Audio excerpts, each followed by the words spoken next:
Welcome to the AGEish podcast. Authentically and unapologetically keeping it real. Discussing all things middle-age-ish. A time when metabolism slows and confidence grows. Join fashion and fitness entrepreneur Ashley Badowski, former Celtic woman and founder of the Lisa Kelly Voice Academy, Lisa Kelly, licensed psychologist and mental health expert, Dr. Pam Wright, and highly sought-after cosmetic injector and board-certified nurse practitioner, Trisha Kennedy Roman. Join your hosts on the journey of middle-age-ish. Hello, everyone, and welcome back to another episode of AGEish podcast. I'm Trisha Kennedy Roman, and I'm joined here today with my co-hosts, Ashley Badowski, Lisa Kelly, and Dr. Pam Wright. And we are joined today with Michelle Rowell. She is a nurse practitioner who works in weight loss surgery, and she is also a CrossFitter, and she has her own clothing line, Ageless. She's got her shirt on right now. I love it. Super cool clothing line. So I love that. Not only a fit mom, but an entrepreneur mom with her workout clothing line. So welcome to AGEish, Michelle. We're glad to have you. Thank you. Kind of verklempt. Nobody's ever called me an entrepreneur. Well, you Oh my gosh, seriously? Because you absolutely are. That's like startling that no one has said that. Wow, that's really cool to be called that. Well, I love it. I love that you took a play on your middle age with us. And I love that you took a play. You know, it was funny, the whole AGEish podcast, I'll give my son credit, Trace. He one day called me middle age. And then I said, I'm not middle age. He's like, well, ish, which I really was middle age. But I was like, I love that. So I had the name middle age-ish before I figured out what to do with the name. So I love your play on the age. So what made you decide on a clothing line? And I love the name, obviously. So I started CrossFit in December, will be 11 years ago. And my IG handle was called Middle Age CrossFitter because I started when I was 45. Wow. But anyway, that was my IG handle. And it was a way that I could kind of connect with other CrossFitters. And so there's another lady that has a clothing line that's kind of geared for older women, but the name of her clothing line didn't really align with kind of the way I felt, although I love her clothes. So I was like, gosh, I need to make something for middle-agers. And so it originally was going to be called Middle-Aged CrossFitter Apparel, like Mac Apparel. But my son, just like your son, one day was like, Mom, why don't you just call it Ageless Athletics? Because I had been trying to think of a word that described how I wanted to make people feel when they were working out as middle-agers, because I wanted us to have kind of a community of people that could come together and represent middle age or aging, I should say, strong. So when he said that, I was like, bingo, that's what I'm going to call it. And plus, you can't use CrossFit or any derivative of that because it's trademarked. Right. So that's kind of how it came about. And so I made a shirt that said Ageless, and it had like a kettlebell in the middle of the back of it with wings. And so I just was like, I'm just going to make 25 of these and see how they do. And I just like showed them on social media in March of 2020, which was like right before COVID. They shut us down in Georgia for COVID. And I sold out in 24 hours. Wow. And so I was That's like, amazing. And what was really cool was that people who were not middle-aged were buying them. Like the younger 20 and 30-year-olds at my gym bought them. So of course, at first it was a lot of friends and family, but I was also part of something called WOD Prep Masters, which is a community of masters age CrossFitters. And we had a Facebook page. So I had somebody from Norway buy, Japan. And so I was like, oh, this resonates with people. And they want to be part of a community of other masters CrossFitters who are trying to age strong and who feel like we are never too old to be healthy, fit, and strong. So it was just kind of a desire to make a community. And plus I like clothes. And there's nothing wrong with that. Yes. Yeah. At all. So I wanted some cute clothes that represented us as, folks that are middle-aged CrossFitters. So that's kind of. So how'd you get into CrossFit? I know people have that misnomer. I think that it's like super hard, like the hardest fitness level that you can possibly do. But a lot of clients I have that do it love it. And they're like, really, you're really against yourself. Like you're trying to beat your own time or push yourself to your own level. It's not really competitive with other people. So how did you get into it and what do you like about it? I've always kind of been into fitness. I did aerobics. I can remember doing Richard Simmons at home. Oh, yes. But when I was 16, I started going to aerobics locally. And I've just always kind of done some form of like working out.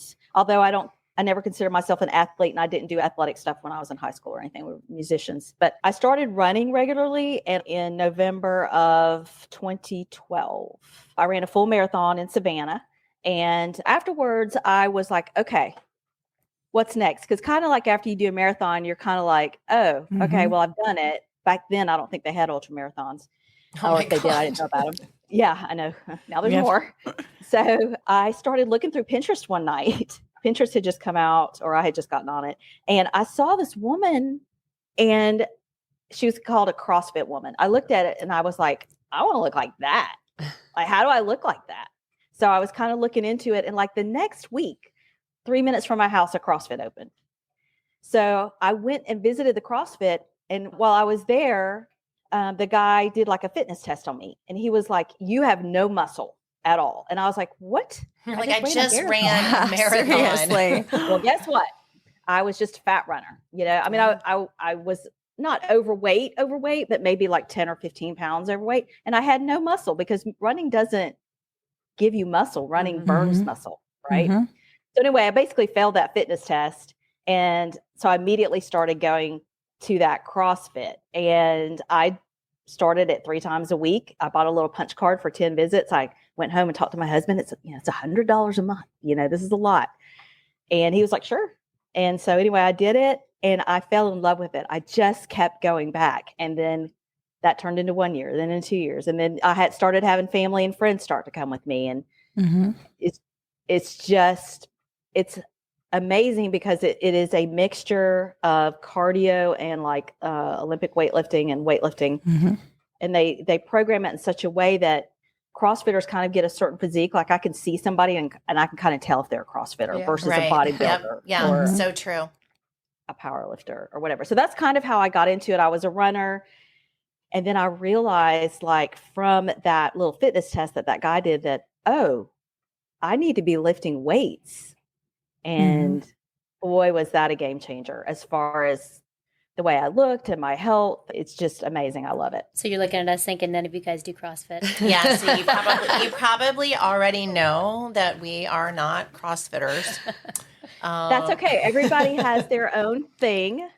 That is true. My job, I feel like as owner and CEO of Ageless Athletics is to encourage middle-aged athletes in whatever they want to do. Whatever works. Am I partial to CrossFit? Of course. Right. But if you want to run, but I feel like for as women and being in the healthcare field as a nurse practitioner and working with weight loss surgery patients, people totally miss out on the fact that we need to lift weights. When you work at a hospital every day, like I do, I round on patients and I look into people's rooms as I'm walking down the hall and I can see all these people that are our age and older, they have no muscle. And when they get sick, they have nothing to fall back on and their muscles just atrophy. If you've ever watched your parent, you know, and most of our parents didn't lift weights. Mine didn't. And that's kind of the crucial aspect of CrossFit that really made the difference. You get the cardio aspect like running or biking or whatever, plus that weightlifting. You know, we've had Dr. Ram McLean and Dr. Alina Zinkoff. Both of them really stress that. And that you've got to build muscle. Yeah, you've got to build muscle, and especially as you're older. Yeah, protein and muscle. The other thing is my company is called Ageless Athletics, and I really do feel I'm 56, and I feel like weightlifting and CrossFit and especially weightlifting is the fountain of youth. If you lift weights, most people tend to look younger. If they lift weights, women have better bone density. So there's just a lot of aspects of CrossFit that it's just a game changer. That's all I can tell you. I work in plastic surgery, and I can tell you that if everyone looks like you at 56 when you're CrossFit, then I would be out of business because I cannot believe what you just said your age is because you do not look anywhere near that age. Thank you. But like if you look closely, I mean, you know, I don't do Botox or anything like that, and I don't have a problem with it. People doing it. It's just that I'm afraid I would like it. Going back and getting it. Addicted. So I think I would, this is probably a better and less expensive alternative. I don't know. Everybody has different opinions on that. There's Or a you're very kind. there's a CrossFit studio beside the studio that I teach in, and it's amazing because I get to see these women when they start off on their very first, their first days, and they're doing a run around the car park, and you could see them, they're struggling so much on the first day, but it's amazing how quickly that transformation happens and how quickly their bodies tune up to it. It's just fascinating to watch. Yes, yeah, I remember being 6 months into it and somebody's telling me, wow, you're starting to look different, and there's a lot of other things that come into play. Nutrition is really important. I mean, I try to, even on my Instagram page, a lot of times I try to show kind of what I'm eating, and I'm not perfect with my diet. There is nobody that is. Okay. Because you got to be real. Right. You just, the big thing is to be consistent with your diet and consistent with working out. And that's the hard part, is a lot of people are like, I don't have time, but you just have to find the time and what works for you. And there's not one size that fits all with working out or owning a business, doing a podcast, whatever. So everybody has their own way of doing things. What's your best booty exercise? Everything drops. How do you keep them? Let's just get real right here. Okay. CrossFitters all have their butts are they got good booties. It's got to be squats and lunges. Yeah, squats, but like glute bridges, hip thrusts, that's not even really CrossFit. That's more of but squats, yes. And any sort of leg work is probably going to help in that area. I'm not a coach. I just go every day except for Sunday. You go every day. Oh my goodness. 6 days a week. Yes. Yeah. And some days are not as, it is not intense every day. It has definitely evolved from when it started back in 2000, but it's definitely evolved, and a lot of people are afraid of it. But honestly, everybody starts as a baby in CrossFit. Yeah. And so anyway, I could talk about CrossFit. I have a question, because I, as a psychologist, I have a lot of people who are not happy with their weight, their shape, who they are, their body size, all those things, and they all want to work out and exercise, but they're like, walking into a CrossFit gym, any gym, would be overwhelming because they know they're not going to be able to be at the standards of people there. So what do you say to people who are afraid just to like take that first step, and what should they do? So usually any CrossFit gym that I've ever been to, even if I like go visit others, like when I'm on vacation and I go to another gym, there's always one person there that's usually very welcoming, typically. And I'm kind of that person in our gym. A lot of times, if there's somebody new, the owner of the gym will say, you can work out with Michelle, or she'll choose somebody who's kind of a gentler kind of person. I mean, there are very competitive people there, and deservedly so. They're great athletes or whatever. But I jokingly call myself a remedial CrossFitter because I scale a lot of the workouts and that kind of thing. So there's always going to be somebody who will welcome you to CrossFit if it's a true good CrossFit box. We don't call them studios or gyms. It's called a box because literally that's what it is. It's like a warehouse. And so, or typically it is. It's just the first step is always to take the first step. That's always the scariest. Right. And I will tell you, you're going to be intimidated. Right. I mean, I was intimidated, and I had been running for years. I had always worked out. I used to teach aerobics at Gold's Gym. I used to teach step aerobics. I was a certified Reebok step instructor. And, it is intimidating, but CrossFit has evolved so much over the years, in my opinion, that it's just such an amazing community of people. It's just like you guys, you have 3 other people besides yourself that you can communicate with. You guys understand each other. You understand what it's like to do a podcast together, the ups and downs of that. It's the same thing with working out, is you're going through that workout together. If somebody is behind, and a lot of times I'm last, a lot of times I'm the oldest person in the class, right? So I'm going to be a little bit slower than somebody who's 20, right? So if you're the last one, they will cheer you on until you're done. Or until that buzzer goes off or whatever. So, and that is a great feeling to have that community and people. And it just makes you want to come back. You're like, I hate this. God, this is terrible while I'm doing it, but the results are amazing and the community is fantastic. I mean, it is hard, but everything is scalable. A new person can always walk in and you'll start with a barbell or light dumbbells. Nobody's going to make you, at a good gym, nobody's going to just like throw you to the wolves. Right. So I'm a nurse practitioner, as are you. What led you to weight loss surgery? Have you been in that the whole time, or what did you do? So I've been a nurse for 30 years, and I've been a nurse practitioner for December will be 18 years. It's kind of interesting. I've had several different jobs, but the very first job I ever had was trauma nurse practitioner. I worked at a level 1 trauma center in Macon, Georgia. There's only like 4 in the state. So I was trauma nurse practitioner because I had worked in the ER and then transitioned, went to school while I was working there and then transitioned to that job because I was kind of, just natural transition because I already worked in it. So one of the interns, which is a first year resident. Okay. So that's somebody that's gotten their undergrad, gone to medical school, and now they are going to learn their specialty. And in surgery, it is a 5-year residency. And the very first year you are called an intern. Okay. So I had just been hired as a nurse practitioner. And then one of the interns, Dr. Danny Vaughn, this was his first year in surgery. So we worked together that year. And I worked with just a whole group of residents. And so anyway, later on, I went and moved on to another job. He finished out his residency. And I guess it was about like 7 years later or so, he moved back to this area after he did a fellowship after his residency. So he was like 33 by the time, he finished everything. And he called a friend of mine and talked to a friend of mine and said, hey, I'm trying to remember this nurse practitioner that I used to work with. Her name was Michelle. She was really good. And she was like, are you talking about Michelle Rowell? She was like, that's my best friend. And he was like, yes. And so he called me up and just said, hey, would you like to come work with me? I'm going to start a bariatric surgery program in Macon. And so that's how it all started. And I was ready to kind of move on. I was actually working at a pain clinic at the time. And that was just a hard job because it's hard to help people get better that are in chronic pain. And so I was ready to try something different.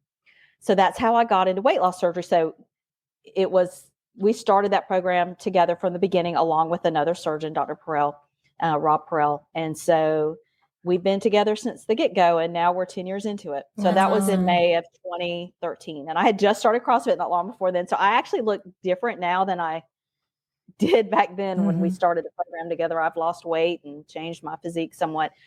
So I think it all kind of ties together, what I do with kind of what my personal convictions are. I don't know how you feel about this being a nurse practitioner. My personal conviction is that I should live the lifestyle that I expect my patients to lead.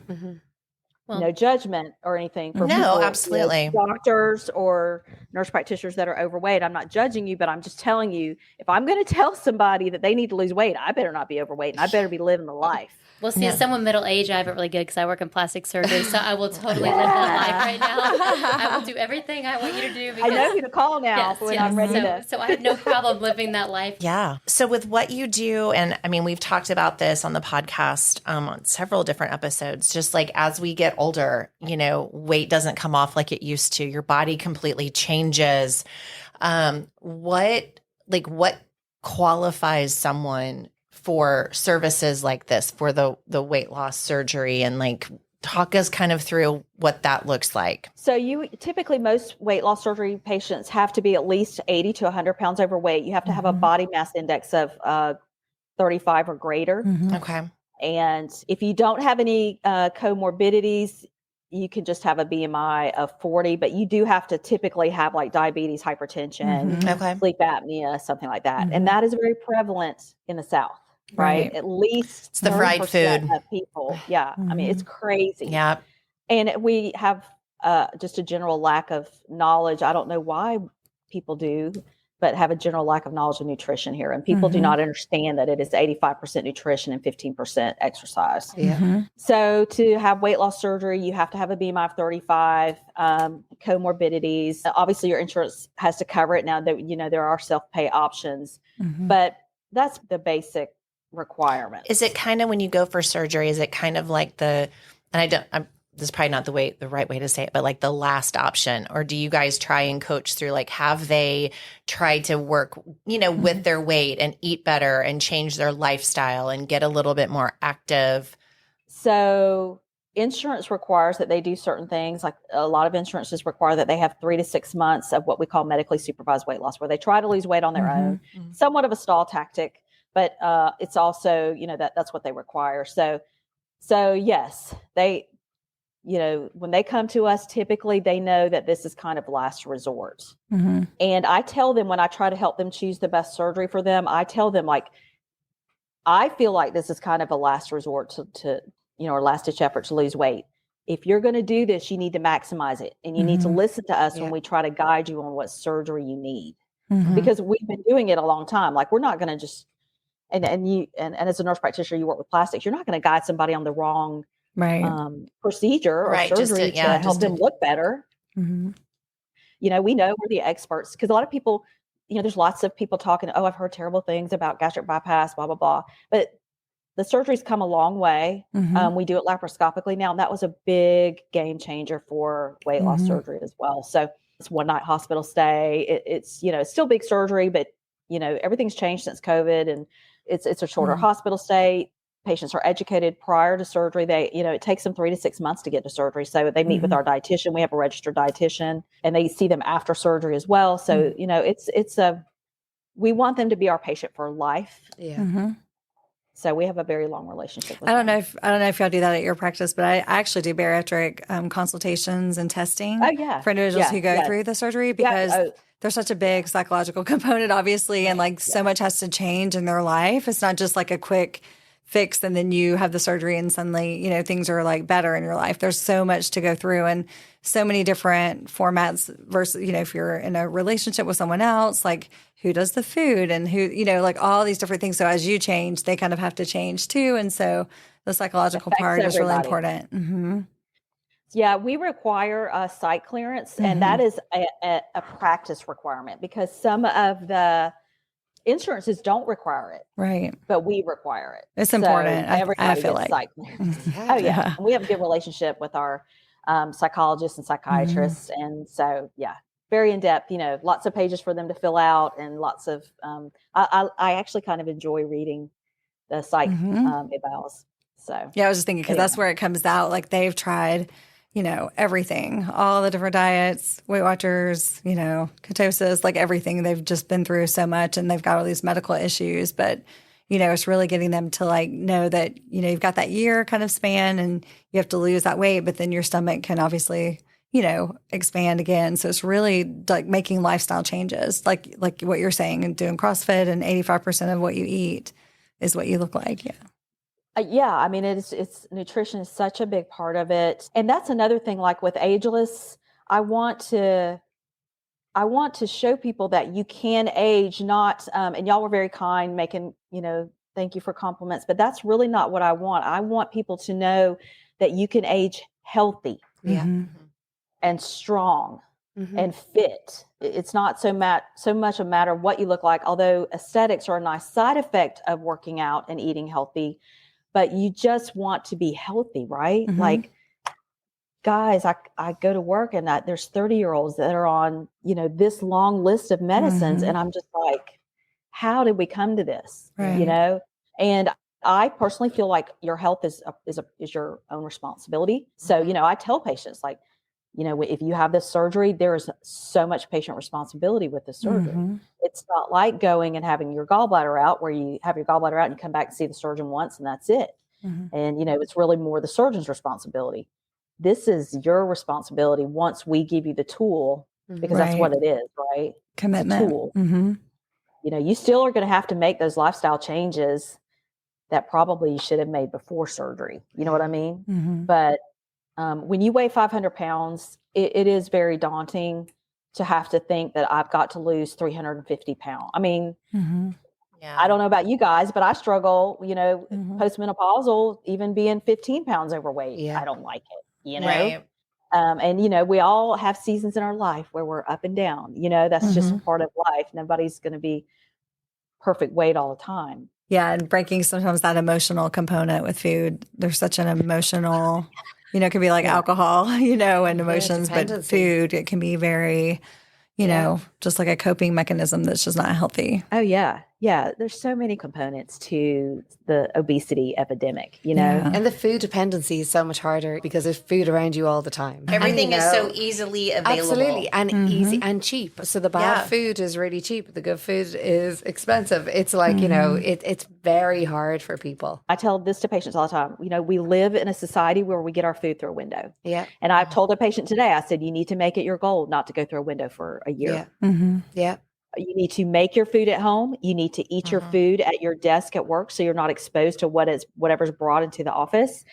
And you need to, you have to change your lifestyle. But America, we're so fortunate. But at the same time, the flip side of that is, the food is hyper palatable at restaurants and not nutrient dense at all. So we think we don't like things like cottage cheese and Greek yogurt because they're not super hyper palatable, yet they're so nutritious, and vegetables and fruit. So it's just a lot of education and redirection and teaching people you can be in control of your health. Yeah. And a lot of it is nutrition and a lot of it is working out. And, that's how you can be ageless. All of my shirts, by the way, with my company have a play on the word age. And I think that's kind of what makes them kind of fun. And anybody that CrossFits or, I've told patients actually that have started exercising that are middle-aged, like, hey, go get you some fun clothes so that you feel good when you're working out, because everybody is kind of feel self-conscious, Yeah. Oh, yeah. And I want to look good when I work out, and I want my patients to look good when they work out and to feel good. So I tell them, go get some clothes that you like. You want to feel good about yourself when you're working out. So that's another aspect of working with patients and kind of knowing what people need, because people, like you were saying earlier, people are afraid to walk into gyms. They're intimidated. But everybody has to start somewhere. Yep. Well, I love Ageless. I love the meaning behind that, because I think, we've talked a lot about, especially at this point in our lives, a lot of times, if you've had children or not, even if you had put your time in your career, you kind of have given to something else or someone else, and you've kind of let yourself fall behind. And so I think it's very intimidating when you hit middle age, if you have not been taking care of yourself, to jump into, fitness or whatever. But just hearing ageless and thinking, fitness doesn't have an age limit. It is never too late. Obviously, it's better to start when you're young and to grow up with fitness. But I think that, just because you're in your 40s or your 50s and you've not been doing anything to, obviously, with health conscious in mind, though, but it's never too late to get yourself healthy. That's exactly it. You're never too old to be healthy, fit, and strong. That's my slogan, is #never too old. I feel kind of like my spiritual gift, if you guys believe in that, is that I'm an encourager by nature. And I am at my happy place when I'm at CrossFit. And I feel like I can encourage people. And when I can tell people that are our age that, hey, you can come into the gym. Like, you need to come into a gym and start lifting weights, but I'll be your friend, so you won't be alone, and you can work out with me if you want. That's what I want to be as a nurse practitioner, as a business owner, entrepreneur, as a CrossFitter, Amazing. I love it. So do you have a website for your Ageless clothing line? Yes, it's shopagelessathletics.com. Love that. Love it. That's great. Maybe And then I have an IG page for Ageless Athletics, and then one for middle-aged CrossFitter. Awesome. Maybe if I buy the clothing, I'll start working out. I do believe that if you look cute, you work out better. Oh, it's so for me. Yes, Yeah. I truly believe that. Yeah. You are so right. It's important to I don't know. For me, it's important to aesthetics are a little bit important to me. Yeah. So Clearly. I don't Me think too. I mean, and there's nothing wrong with that. that It's makes a me feel better. motivator. I mean, it is. It's like motivating. And I think that you use what was important to you, but you use that to help and encourage other people, which is, I think, what we're meant to do. If that's your That's gift, why then do that. And that's because then it comes across as very authentic. I think especially Being real. at our age, we can pick out someone who is doing something just for the money or the fame or whatever. And when you can be just authentic and real with your encouragement and your words and whatever, it does shine through. And that's why, that it matters to those that are getting started and whatever. So True. Well, I love your philosophies as a healthcare practitioner. I love your encouragement as being someone who definitely does not look their age, by the way, but who's really into fitness even at this age. And I love the theme of your clothing line. I think it's awesome. I love Ageless. So we really appreciate your time. yes, and thank you so much. I'm excited to go on your I'm website. honored to be here. Well, you're definitely an entrepreneur, but also a great encourager. So we really appreciate it. So Thank you. Keep doing what you do. Yes. All right, thank you, and I'll see you at the box soon. Yes. Thank you. Thank you. Bye. Bye. She was fun. I was like, She was lovely. yeah. So Sweet have you ever energy. has anyone ever gone into a CrossFit? I have. Gosh, no. Have you? No. Yeah. No. I don't. Boot camp wasn't it I for me. have like pictures of like, or thoughts of people like pushing tires. You know how you get the Yeah, big they do, they tire flip them, and yeah. you flip them. Yeah, and yeah. you- But you feel And so the cool box doing it. Yeah. jumps. No, I've done it. I mean, I've done it a couple. Like we know I'm not a workouter, but I did feel cool a couple times. I went. That you walked in. like, yeah, that I walked in. That I was walking out the door and people saw me and thought she CrossFits. I have to stick with bar. I kind of feel with bar as well, though. It's your body weight, so it's Right, like you're using using weight all the time. Actually, I was really dumb today with the patient, but I was talking to them and I said something about you have Pure Barre and like Pilates, and she's like Pure Barre and Pilates. Isn't I'm so ignorant with that. I don't know what Pilates and Pure Barre like. What's the difference?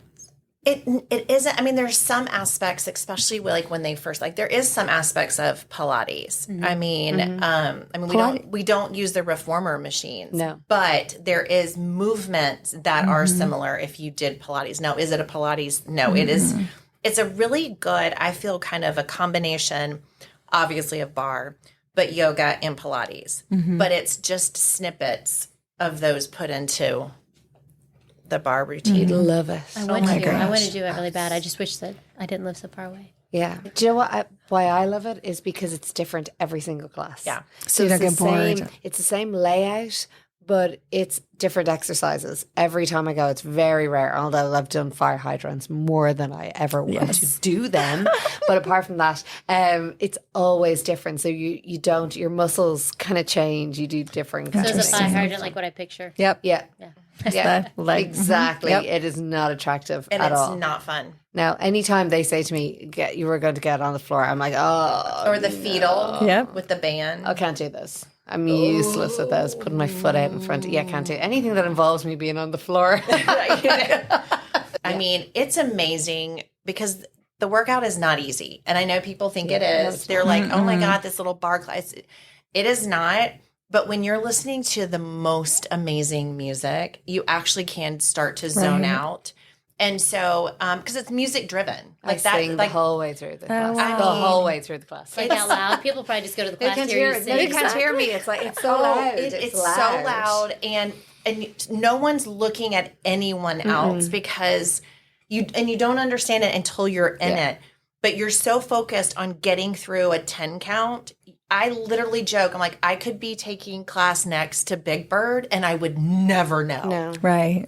I mean, I could have a unicorn. I could have a leprechaun. Although I think leprechaun, that would get you. Yeah, you would I know. think I might. You would crack up. I might.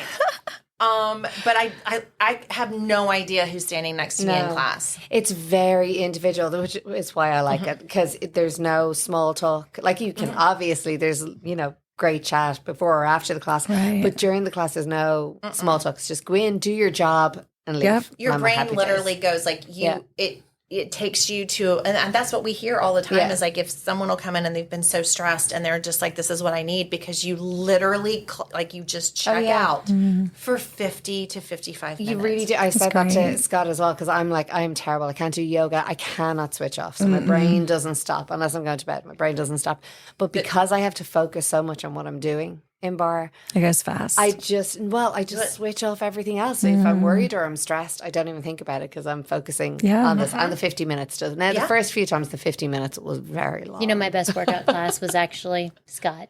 I love the adult Irish dance because I love it. If I'm dancing to work out, we did that together. Okay, can I just tell you something?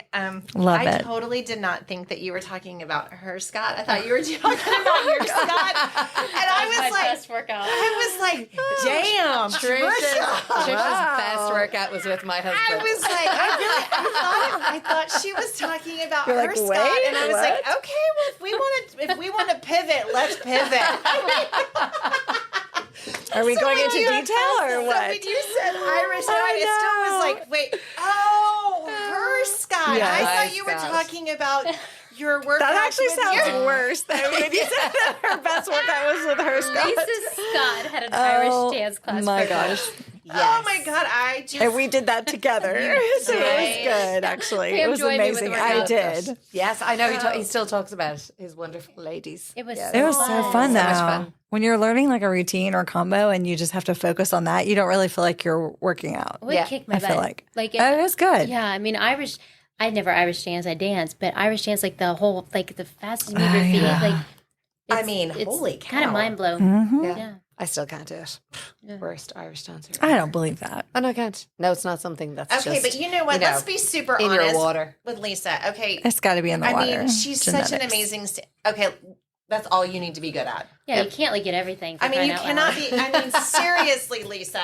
I'm... Like people who I was in school with, when they go, oh, you were in Riverdance. I didn't know you Irish danced. I'm like, no, I didn't Irish dance. Yes. I was obviously there as a singer. Yeah, Why would I be there as a dancer? Yes. Yeah, no, you can only be good at one. I mean, okay, that's fine. I'll take the singing. I'll take the singing. Not to mention every photo she takes is good, which is just stop. Yes, disgusting. No, you should see the Instagram ones my daughter posted today. I was like, that's disgusting. No, take that down. I don't even. I bet they're good. I'm not on Instagram, so it's fine. I don't care. I don't believe that at all. No, I've never seen a bad picture. No. There's plenty. And you were beautiful. Ladies No, you look beautiful. Yes, I can't wait to see you in December. Me too. Oh my gosh, I'm so excited. Yay. I mean, if you want to give us a sneak peek, just shoot it. I didn't. Nobody recorded it. No, I've no. You no are sneak kidding. Peek. Yeah, no, Ellie. Okay, see, this is why you pictures. need to have an entourage go with I know. you. Yes. Well, And it it's can so be funny. here. I brought Ellie and Harry, my youngest kids, my two youngest kids came with me. So Ellie has seen me on stage. Harry hasn't really seen me on stage much. Harry bawled his eyes out through both performances. Oh my goodness. Really? No, but I will say, Lisa, I've cried watching Lisa sing because her voice is yes. Well, I mean, it is gorgeous. magical. No, it is magical. It's angelic. Like, I've cried at her concert. Yeah, but that's so sweet. He cried. He cried. He did. Now I'm not sure if it was for me or for Chloe because he has like a big crush on Chloe. So who knows? Yeah. So he was so overwhelmed. It was actually it was so sweet. It was for you. But that's why nobody was allowed to record either. And you know what? That actually makes sense because it would get leaked. It get leaked. Yeah, I don't even think there was photos for like.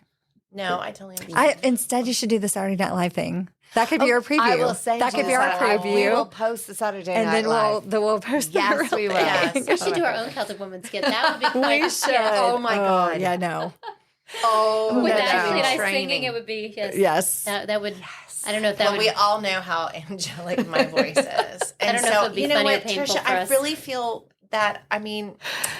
I just don't know if Lisa could compete with me. And I would never want to overshadow. Listen, you'll be going back for the 30th reunion. Yes. Oh my God, all technology would break as soon as I started. Ashley should sing. Trisha should dance, and I'll just be the leprechaun in the corner. It's just like cheering everyone on. We'll give you a fiddle. We'll give you a fiddle. Yes, I'll have a fiddle. You do I'll the be fiddle. great. Yes. Yeah. We've just jumped all over the place. Yes, from tonight. fitness Crazy. to singing I mean, to hey, it's like, karaoke. squirrel. Squirrel. But it's fun. Thank you all for joining us. I know, thanks you guys. And hey, again, cheers. Cheers. Thank you for joining the ladies of the Middle AGEish podcast as they journey through the ups and downs of this not young, but definitely not old season of life. To hear past episodes or make suggestions for future episodes, visit www.middleageish.com. That's www.middleageish.com. You can follow along on social media at Middle AGEish. Also, if you have a moment to leave a review, rate, and subscribe, that helps others find the show, and we greatly appreciate it. Once again, thank you so much for joining us, and we'll catch you in the next episode of the Middle AGEish podcast.